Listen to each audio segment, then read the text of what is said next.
बच्चों, आदर्श क्वांटम के चैनल में हम लोग अब अपवर्तनिक घटना में एक नया कोण आता है, उस कोण का नया नाम है, उसको कहते हैं क्रांतिक कोण, क्रिटिकल एंगल। इसको पढ़ेंगे। देखो, क्रांतिक शब्द जो है वो एक विशेष मान के लिए होता है। क्रांतिक शब्द में देखो, ताप के लिए भी होता है क्रांतिक ताप, दाब के लिए भी कहीं मिलेगा क्रांतिक दाब, क्रांतिक आयतन, क्रांतिक वेग। उसी तरीके से ये क्रांतिक कोण है।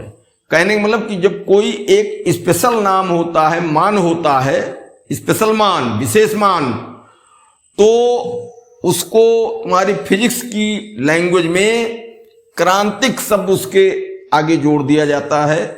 वेग है, कोई विशेष मान है वेग का, तो उसको क्रांतिक वेग कह देंगे। तमाम जगहों पर है।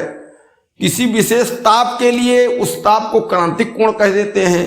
तो यहां जो है एक विशेष कोण होता है और ये आपतन कोण होता है।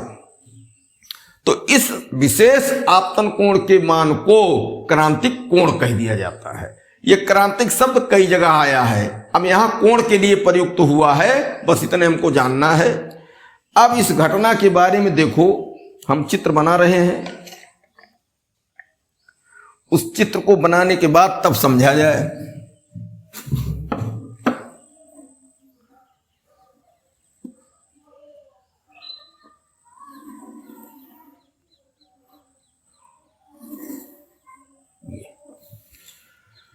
यहां एक माध्यम हम कर दें क्या, जल,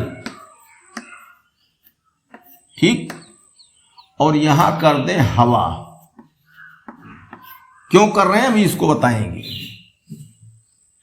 अब क्या होगा, प्रकाश किरण जल से लाओ यहां हवा में, यहां अभिलंब खींच दो,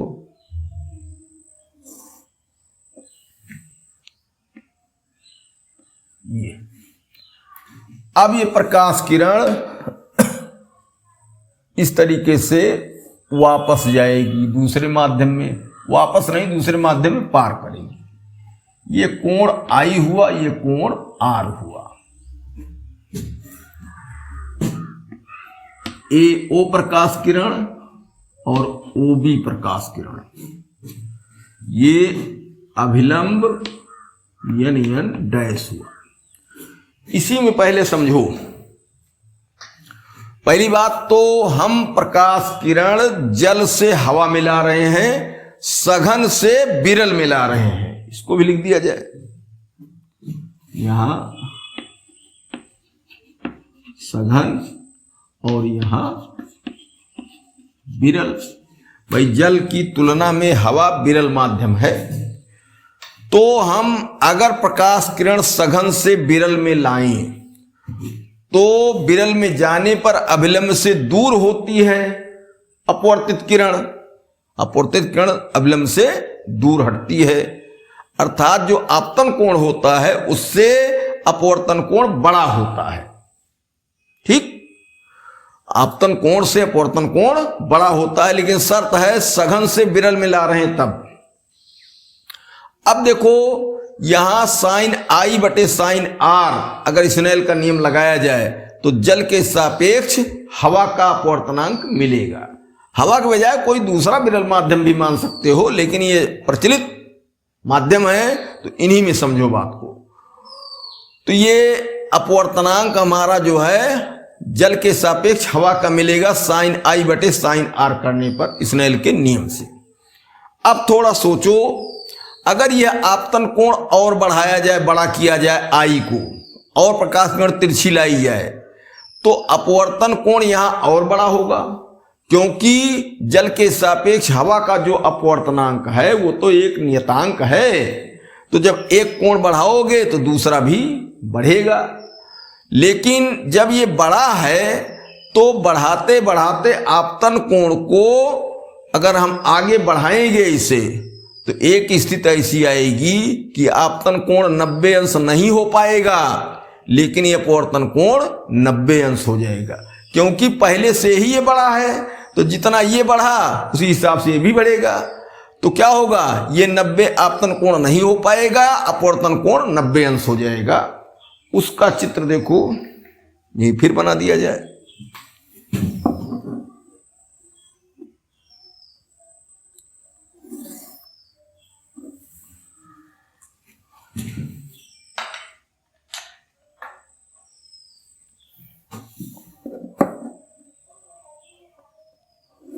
ये अभिलंब यहां हुआ और अपवर्तित किरण इसी सीमा से चली गई।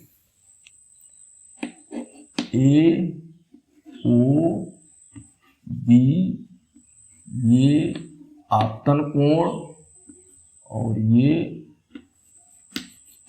अपवर्तन कोण, ये जल माध्यम है और ये हवा। यहां देखो, इस चित्र के बाद हमने क्या किया, आपतन कोण आई को बढ़ा दिया, ये आई डैश मान लो हो गया बढ़ करके, तो अपवर्तन कोण भी बढ़ेगा। अपवर्तनांक नियत चीज है, तो बढ़ाते बढ़ाते एक कोण हमको ऐसा मिला जिस पर अपवर्तन कोण 90 अंश हो गया। ठीक, अब चूंकि इससे बड़ा तो ये कोण अपवर्तन वाला हो ही रहा है, तो जब ये बड़ा है तो ये 90 नहीं हो पाया आपतन कोण, और अपवर्तन कोण 90 अंश हो गया। और ये प्रकाश किरण ओबी दोनों माध्यमों के सीमा पृष्ठ पर जा रही है, सीमा पृष्ठ से जा रही है 90 अंश कोण बनाते हुए। यहां एक बात ये देखना है, क्यों ऐसी घटना हो रही है भाई, प्रकाश किरण हम सघन से विरल में ले जा रहे हैं, तो आपतन कोण से अपवर्तन कोण बड़ा होगा, अभिलंब से दूर हटती है, यहां मुड़ती है। तो जब हम आपतन कोण और बढ़ाएंगे तो ये और बड़ा कोण होगा अपवर्तन वाला। आपतन कोण को और बढ़ाए तो एक स्थिति ऐसी आ गई, अपवर्तन कोण बढ़ करके 90 अंश हो गया, अर्थात अपवर्तित किरण ओबी दोनों माध्यमों के बॉर्डर से जा रही है। अब सीधे सीधे हम कहेंगे कि अपवर्तन कोण यहां 90 अंश हो गया। तो जो यह आपतन कोण है जिसके लिए अपवर्तन कोण 90 अंश है, यही आपतन कोण कहलाता है क्रांतिक कोण।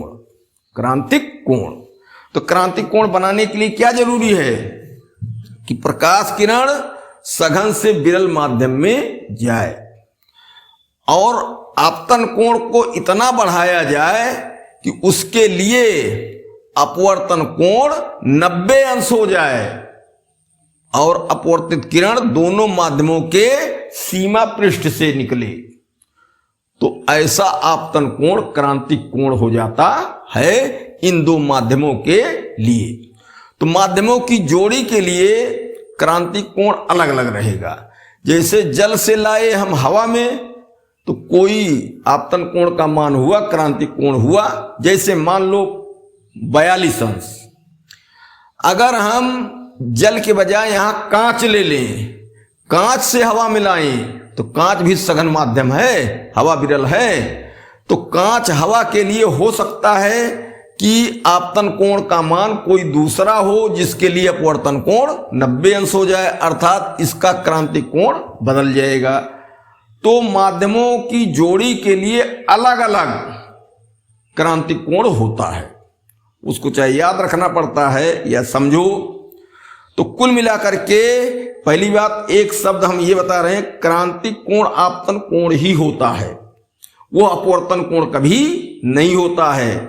और क्रांतिक कोण सघन माध्यम में स्थित होता है और क्रांतिक कोण की स्थिति में अपवर्तन कोण 90 अंश होता है। इतनी बातें यहां हमको एकदम दिमाग में फिट कर लेनी है। और मुख्य शर्त इसमें है कि जो आपतित किरण हो वो सघन माध्यम से आए, विरल माध्यम में जाए, अपवर्तित हो। अब जो है क्रांतिक कोण की परिभाषा लिखी जाए। क्रांतिक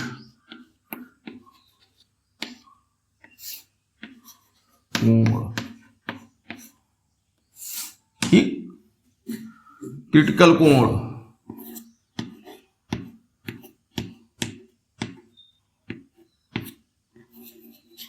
क्रिटिकल एंगल,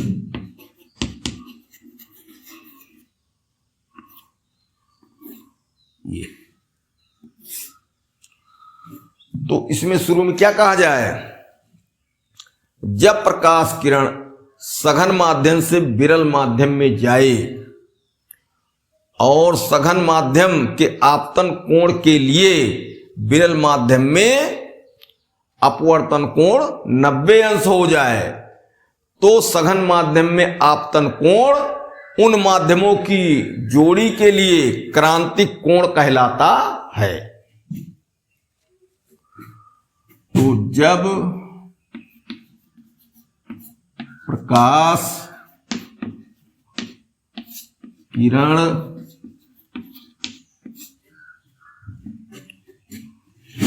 सघन माध्यम से विरल माध्यम में जाए तथा विशेष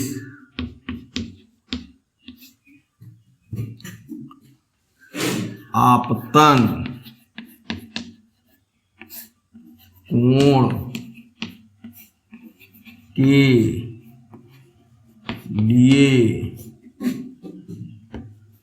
संगत अपवर्तन कोण 90 अंश हो जाए, तब सघन माध्यम में स्थित आपतन कोण को दोनों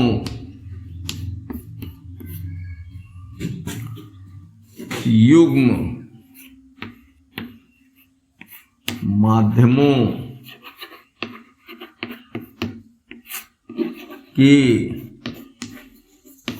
लिए क्रांतिक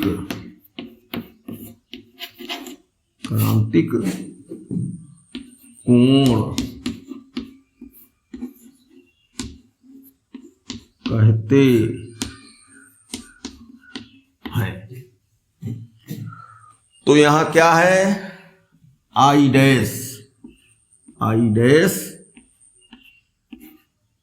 बराबर क्रांतिक कोण, ठीक। तो यह चित्र पहला वाला तो हमने समझाने के लिए बनाया कि ऐसी स्थिति शुरुआत में होती है और आपतन कोण का मान बढ़ाया, अपवर्तन कोण का मान ज्यादा बढ़ता है, वो हो गया 90 अंश। तो यह सघन माध्यम में स्थित आपतन कोण क्रांतिक कोण होता है। यहां अपवर्तन कोण का कोई नाम नहीं है विशेष, केवल आपतन कोण का मान क्रांतिक कोण है।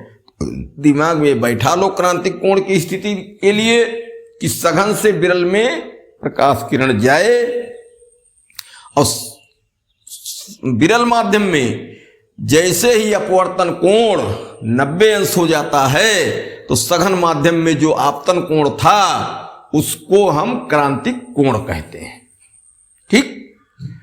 अब यहां इतनी बात क्लियर हो गई। इत्मीनान से अगर देखो समझो तो कोई ऐसी कठिन बात नहीं है, सबको हमने विस्तार में समझा दिया है। अब क्या होगा, ये आपतन कोण क्रांतिक कोण हो गया, ये अपवर्तन कोण है तो हम सघन माध्यम के सापेक्ष विरल माध्यम का अपवर्तनांक भी निकाल सकते हैं। ठीक, तो यहां क्या लिखेंगे, सघन का मतलब लिख दो डी एन आर, ये लिखने का तरीका है, समझ लो। डी माने डेंस, डेंस माने सघन माध्यम, आर्क मतलब रफ, रफ माने विरल माध्यम। तो सघन माध्यम के सापेक्ष विरल माध्यम का अपवर्तनांक, तो क्या होगा, सघन के सापेक्ष विरल का अपवर्तनांक है तो सघन का आपतन कोण लेंगे और विरल का अपवर्तन कोण। तो यहां क्या हुआ, साइन सी बटे साइन 90, ठीक, और बराबर क्या हुआ, साइन सी बटे साइन, साइन क्या, साइन 90 का मान 1 होता है, ये बराबर हो गया क्या, साइन सी।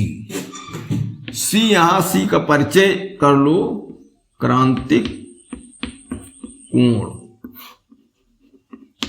ये एक बात छूट रही थी भाई कि ये सी क्या है, यह क्रांतिक कोण किस अक्षर से व्यक्त किया जाता है, क्योंकि एक विशेष मान है इसलिए इसको सी से ही लिखते हैं। इसका नाम जैसे है क्रिटिकल एंगल, तो क्रांतिक कोण। तो सघन माध्यम के सापेक्ष विरल माध्यम का अपवर्तनांक देखो हम निकाल रहे हैं स्नेल के नियम से। इस कोण को आई ना लिख करके सी लिख देंगे, स्पेशल नाम हो गया साइन सी बटे अपवर्तन कोण हमको मालूम है कि 90 हो गया है, तो साइन 90 लिख दिया। और साइन सी तो ये ठीक है, अज्ञात है, लेकिन साइन 90 अंश का मान होता है 1, तो साइन सी बटे 1 बराबर साइन सी। ये हो गया। कहने का मतलब कि अगर माध्यम के लिए हमको क्रांतिक कोण पता है और वो कहे सघन माध्यम के सापेक्ष विरल माध्यम का अपवर्तनांक बताओ, तो क्या करेंगे, केवल साइन सी, उस कोण का मान साइन में हम निकाल लेंगे और वही हो जाएगा सीधे अपवर्तनांक। नीचे से भाग देने की कोई जरूरत नहीं है। अब प्रकाश किरणों को उत्क्रमणीयता के नियम से बताया गया था कि एक माध्यम के सापेक्ष दूसरे माध्यम का और दूसरे माध्यम के सापेक्ष पहले माध्यम का अपवर्तनांक उल्टा पुल्टा होता है। उलट दो, 4/3 है 3/4 कर दो, 2/3 है 3/2 कर दो, वो सिद्धांत यहां भी लागू होता है। अब यहां हम कह दें इसी का उल्टा, आर डी नहीं आर एन डी, इसका मतलब क्या होगा, विरल माध्यम के सापेक्ष सघन माध्यम का अपवर्तनांक। तो अब जो अपवर्तन कोण था 90 अंश वाला, ये हमारा आपतन कोण मानना पड़ेगा। प्रकाश किरण इधर से जाएगी, सीमा पृष्ठ से इसे जाएगी, ये तो क्या हुआ, साइन 90 बटे साइन सी बराबर 1 बटा साइन सी। तो उल्टा होगा ही भाई, यहां अगर साइन सी आया है तो उल्टा करेंगे उत्क्रमणीयता के हिसाब से, तो 1 बटे साइन सी होगा। और इसको हम लिख सकते हैं 1 बटे साइन सी का मान होता है कास्यक सी, ऐसा भी लिख सकते हैं। तो विरल माध्यम के सापेक्ष सघन माध्यम का अपवर्तनांक कास्यक सी। ये क्या हुआ, क्रांतिक कोण की स्थिति हुई। अब क्रांतिक कोण तमाम जो है स्थितियों में इसके द्वारा हमें अपवर्तनांक या जो है आपतन कोण, अपवर्तन कोण खैर मालूम होता है, हम उसको ज्ञात कर लेते हैं। अब क्या है, क्रांतिक कोण के आगे और एक स्थिति बनती है। अगर ये सघन माध्यम का जो आपतन कोण क्रांतिक कोण है, इसको हम क्या करें, और बढ़ा दें। और बढ़ाएंगे तो विरल माध्यम का अपवर्तन कोण और बढ़ाना चाहिए। विरल माध्यम का अपवर्तन कोण क्रांतिक कोण की स्थिति में ही 90 अंश हो चुका है, तो अब इसको 90 अंश से बड़ा होना चाहिए। तो क्या होगा, 90 अंश से बड़ा होने के लिए प्रकाश किरण अब विरल माध्यम में अर्थात दूसरे माध्यम में नहीं जाएगी, अपवर्तन नहीं होगा, पहले ही माध्यम में वापस लौट जाएगी, मजबूरी है उसके लिए।